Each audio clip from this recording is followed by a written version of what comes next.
Salve, rapa! Sejam bem-vindos ao canal do Henry Bugalho. Não, vocês não estão loucos. Eu sou o Ferrez e hoje eu vim aqui quebrar um galinho pro Henry Bugalho até ele poder se recuperar, desintoxicar, né, de todo tá rolando na rede aí e poder ficar bem com ele mesmo e voltar pro canal. Estamos torcendo, enquanto isso eu resolvi fazer uma homenagem e falar do que ele mais gosta, a literatura e a literatura que eu mais gosto, que é a literatura marginal, beleza? Então sejam todos bem-vindos. Se inscreva no canal se você não é inscrito, compartilhe o vídeo, coloca ali no grupo de família, fala, mano, eu vou tumultuar o grupo da minha família, tem uma tiazinha de direita, tem um primiozinho de direita ali, você mete esse bagulho lá que de repente abre a mente das pessoas para esse tipo de literatura e esse tipo de informação, beleza? Em 1999, eu estava na revista Caros Amigos, fazendo a minha coluna, quando eu tive a ideia de falar, mano, tive a ideia e pensei, eu vou trazer um monte de maloqueiro para essa revista. Você sabe que periférico é folgado, né, mano? A gente quer entrar nos baratos, a gente quer que esteja nosso povo lá também. Então eu dei uma tumultuada, falei com o Sérgio de Souza, que é o editor da Caros, e ele falou, mano, traz alguma ideia. E aí eu levei um desenho, tá ligado? Do Leprechal, que era um cara preso na cadeia fazendo LM, Literatura Marginal, que é o nome que eu já usava para divulgar meus trampos. E aí ele pagou um pau, falou, meu, esse desenho é muito louco, esse cara aí, Leprechal, ele desenha bem. Eu falei, então, a ideia é fazer uma revista dentro da Caros Amigos, sobre literatura marginal, só com autor e autora desconhecidos. E ele falou, meu, demorou. Eles eram doidos também na Caros Amigos, aprovaram a ideia e assim surgiu a primeira Caros Amigos Literatura Marginal, tá ligado? Na virada do ano 2000. Essa revista aqui, ela foi feita 30 mil exemplares, ela tem vários artistas convidados que eram desconhecidos na época, né? Mas ela tem um nome aqui muito famoso, que é o próprio Paulo Lins, né? Então tem Alessandro Buzo, Garrett, Ayrton Moraes, Edson Veoca, o Paulo Lins, A3, eu, Sérgio Vaz, Juceni e o Cascão, do Trilha Sonora do Gueto. Todos esses autores aqui foram convidados por mim. Eu acabei editando a revista com essa capa maravilhosa do Duda Lozano e do Souti Gama. Os dois fizeram essa capa junto. E na época eles não tinham material de pintura. O Duda pintou isso aqui, adivinha com o quê? Com tinta de carro, rapa. Com tinta de carro. Fala a verdade, periférico é foda, né, mano? O Souti Gama, que hoje é um reconhecido tatuador, assim como o Duda Lozano, que também é outro famoso tatuador, os dois fizeram a capa, e mais louco ainda, que a gente levou o HD do Souti, né? O HD não, o HD. A gente levou a torre do computador de busão, porque a Caros Amigos a gente não tinha HD, tá ligado? Pra salvar as coisas, e a gente tinha que ir lá na Caros Amigos, lá, né, mano? Vocês sabem onde a Caros Amigos ficava.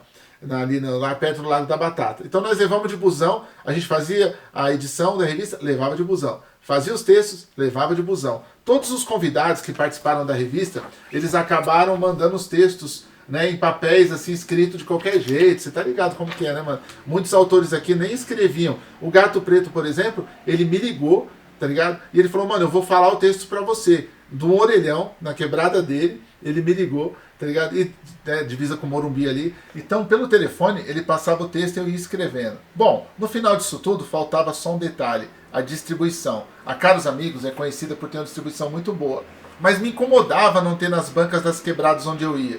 Então, o que eu falei? Juntei com o Sérgio de Souza, juntei o Wagner Nabuco, a Marina Amaral, sentamos todo mundo na mesa e eu falei, eu quero o mapa da distribuição. Os caras falaram, mano, mapa? Eu falei, sim, vamos pôr um mapa aqui e vamos mapear as bancas de periferia. Gente, estado por estado nós mapeamos todas as bancas de periferia. Para quê? Para a revista chegar primeiramente lá. A revista chegar primeiramente nas quebradas. E assim foi feito. O número 1 foi um sucesso. Dessas 30 mil cópias, praticamente esgotou. Deve ter sobrado as 500 cópias que a gente conseguiu distribuir nas quebradas. Aí a gente inaugurou essa coisa de mandar as revistas de graça também para alguns influenciadores das quebradas e gente também que era desconhecida. E logo depois saiu a Caros Amigos Volume 2, Literatura Marginal. Dessa vez com capa do Leprechal, que é aquele cara que fez o primeiro desenho para mim poder convencer o Sérgio de Souza. Olha essa capa, mano, nós por nós, pesada, tá ligado? Um cara dentro de uma prisão, né? Os livros sangrando aqui, né, mano?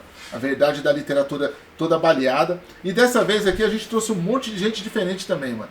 Trouxemos Zeca Clevson, o Gato Preto, que falou o texto ali no telefone, Maria da Conceição Paganelli, a Dona Laura, que é uma senhora que já faleceu, infelizmente, eu tenho muita saudade dela, o Almir Coutrin, Cláudia Canto, aí o Mano Brown também participou, Ritson Mariano da Paixão, Plínio Marcos, João Antônio, subcomandante Marcos. Então vocês perceberam aí, a gente trouxe também o Preto Góes, o Saraiva Júnior, o professor Marchetti. O que a gente fez? A gente trouxe uma leva também daquela literatura marginal lá atrás, que nem era chamada de literatura marginal, tá ligado? Então a gente uniu ali o pessoal do passado, trouxe um pessoal do passado, para poder até, né, mano, reivindicar o futuro. Solano Trindade, o Jorge Clavac, né, o Oni, o Robson Ferreira e o Lourenço Mutarelli fazendo aqui um desenho. Eu vou falar para vocês, ficou pesado demais, olha isso aqui. Visão periférica, né? Passou um tempinho, a gente foi indicado ao prêmio APCA. Mas o mais importante não foi o prêmio APCA. A gente ganhou o prêmio APCA, mas o mais importante foi ver a literatura marginal espalhando pelas quebradas. E onde ela foi impactando, Minas Gerais, Mato Grosso, Bahia, a gente começou a ter feedback desses lugares. Na minha casa não tinha nem telefone, rapa. Então como eu recebia? No telefone do vizinho, os caras ligavam, posso colaborar? Vai ter outra revista dessa? A Caros Amigos forrada, recebendo cartas de todo mundo que queria se envolver nesse tipo de literatura que era para todo mundo, que era meio do povo, tá ligado? Que não era algo acadêmico lá no seu Castelo de Marfim e tal. E assim a gente lançou a Ato 3, tá ligado? Essa Ato 3 com mais uma vez o desenho do Sotigama, né? E essa revista a gente trouxe aqui, ó, o Tico, que é um autor que já fez livro, depois desse texto aqui ele fez um livro, eu vou mostrar aqui, o Hidson, Clóvis de Carvalho, Santos da Rosa, que na época era o Alan da Rosa, né? Na época ele chamava Santos da Rosa. Alessandro Buzo, o Duda, Santiago Dias, Gog, aí já entrou o Gog lá de Brasília, o A3, o Gato Preto, de novo voltou para a cena, e o Preto Góes também trouxe mais um texto pesado. Aí voltou Dona Laura, a Ser9, o Maurício Marques também, o Sacolinha e a Lisandra Souza. A gente trouxe também nessa revista aqui o Eduardo do Facção Central. Foi a primeira vez que o Eduardo participou de um texto literário, né? E depois ele acabou lançando seus livros. Então, isso foi se espalhando pelas quebradas. O encalhe dessas revistas, da número 2 e da número 3, eu peguei de perua, junto com o Souti, junto com o pessoal que me ajudava ali na época, né? A Elaine também. A gente carregou tudo isso na perua e fomos distribuindo nas quebradas. Qualquer evento de quebrada, seja um evento de rock, de reggae, a gente ia lá e dava literatura marginal de graça.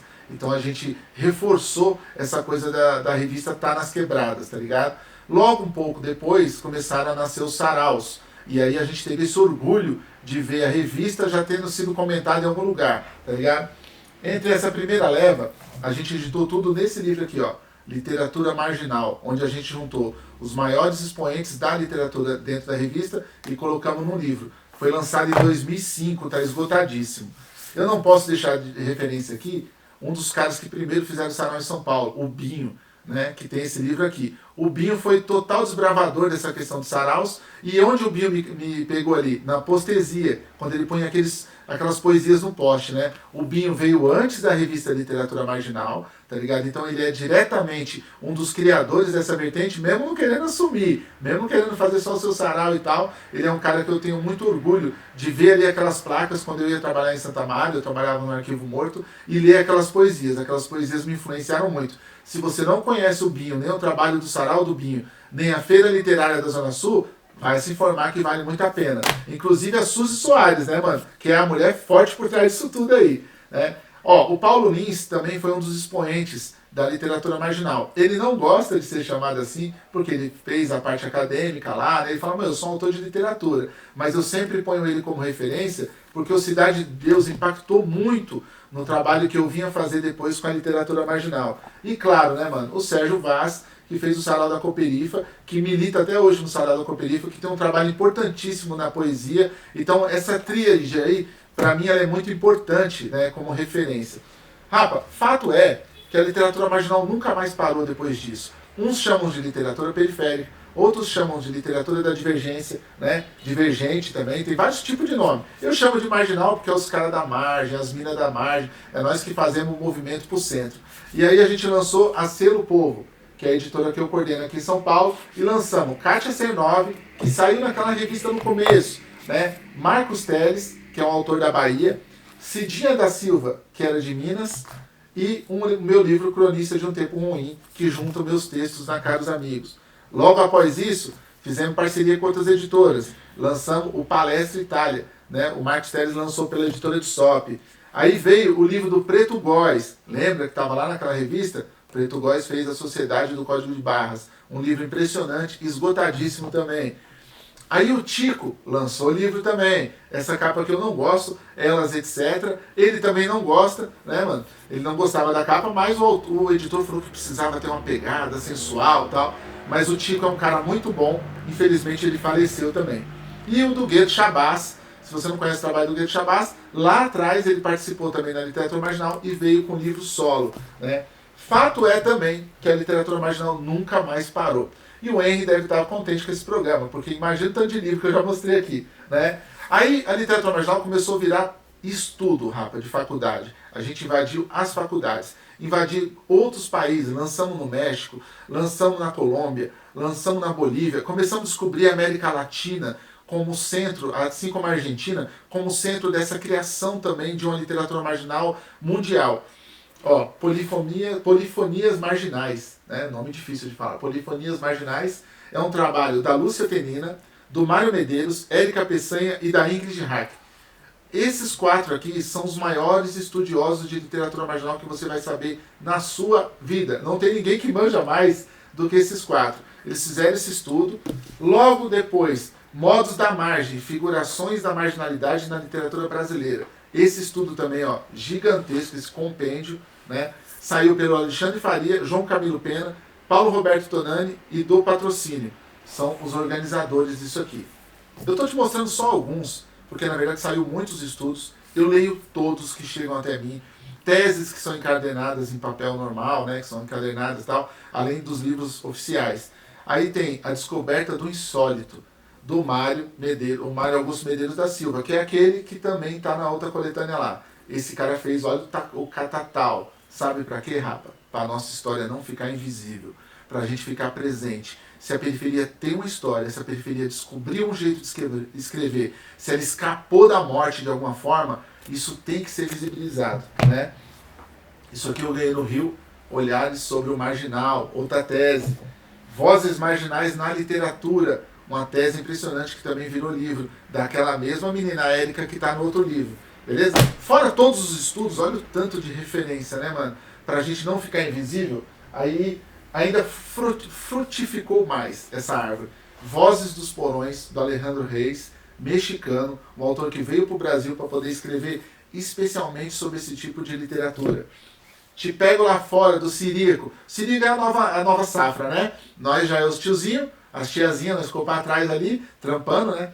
Comparar não, que nós estamos trampando até hoje. Mas o Ciríaco é a nova safra. Então ele vem com o Te Pego Lá Fora, também com o selo da literatura marginal. A gente fez a ponte com a Edsop, né? Você viu o tanto que eu trabalhei, rapaz? Você é louco. Eu Sou Favela, do Nós Editora, né, mano? Que aí Eu Sou Favela começa a organizar os autores, né? Também.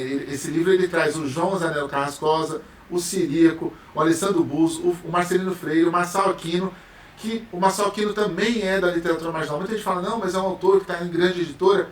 Mano, Ronald Biggs roubou o maior trem do mundo, certo? E ele deixou de ser ladrão? Não. Mesma coisa, os caras estão em selo grande. Não quer dizer, não, deixou de ser marginal? Não. Na minha opinião, não. A Vitória Saramago, eu e o Bressani, beleza? Então, esse livro também é bem importante da nós. Aí, lembra aquela menina que está entre os 4 lá, que eu falei que mais estuda a literatura marginal? A Lúcia Tenina, ela fez essa antologia dos saraus. Saiu primeiro na Argentina e depois foi editado aqui pela Nós Editora. Essa aqui é da Tinta Lemon, essa aqui ainda é da editora argentina, essa edição, né? E ela traz o movimento da literatura da periferia de São Paulo. Cara, aí tem dezenas de autores, quase que eu falei centenas. Tem dezenas de autores, entre eles o Zinho Trindade também, que vem lá do Solano Trindade, né? Neto do Solano. Ó, Ciríaco mais uma vez, organizando coletâneas. Por quê? Uma coisa diferente que a literatura marginal traz. Ela diz que a literatura é para todo mundo. A literatura não é para quem só estudou, para quem sabe escrever com verbos e consonantes. Não, não. A literatura é para todo mundo. É para todo mundo degustar. É para todo mundo sofrer, para todo mundo rir, para todo mundo ter tesão, né? E aqui, nessas coletâneas, eles vão trazendo os alunos das escolas, as entradas dentro lá da Zona Leste dessa literatura também. Então são trabalhos importantíssimos que a literatura oficial não faz, tá ligado? Bexiga é um livro importante também, já feito por uma vertente do cinema, tá ligado? Um Cortiço dos Infernos, chama, né? Bexiga é um Cortiço dos Infernos, do José Marques Sarmento, tá ligado? Que é outro autor que vai sem selo, vai lutando ali a colar. Aí o Alejandro Reis volta mais uma vez e faz a Rainha do Cine Roma. E aí temos A Vez e a Voz, ato 1, que também é uma coletânea de séries da quinta série. A Morte das Vassouras, da Cláudia Canto, um livro que está esgotadíssimo também. E Zona de Guerra, do Marcos Lopes, que é da Nova Safra também. Então eu trouxe alguns exemplares aqui, e desculpe mostrar tanta referência para vocês, né? Mas vai que você gosta de algum aí, se apega para poder ler um desses autores ou autoras. Mas é muito importante, como eu falei, esse processo de lutar pela nossa poesia, pela nossa crônica, pelo nosso romance. É diferente o jeito que a gente escreve, é diferente o jeito que a gente tem as impressões da vida. E o país ele é construído por essas periferias. A gente não usufrui da cidade, mas a gente constrói a cidade. A gente não usufrui, né, dos luxos que a capital tem, mas a gente construiu aquilo e mantém esse luxo, inclusive, para poder, né, porque a gente vende nosso suor barato muitas vezes, né, rapa? Então, ter esse tipo de literatura que trata o cidadão comum, que olha para as pessoas que são invisibilizadas na rua, é muito importante. Então eu queria deixar esse texto aqui. No meu canal eu nunca falei de literatura marginal, né, mas eu achei importante falar aqui no canal do Henry, principalmente porque ele é um apaixonado por literatura. Henry, melhora logo, volta pro pessoal não ficar ouvindo oreada de mim aí, tá ligado? Sobre literatura, porque eu sou que nem aquelas tiazinha evangélica. Se você não lê, eu vou infernizar a sua vida. Tá bom, rapa? Se inscreve no canal, ajuda aí no canal do Henry na coisa do Apoia-se. Ele tem uma campanha do Apoia-se muito bonita que você pode fortificar o canal. E tamo junto, axé e saravá. É nóis.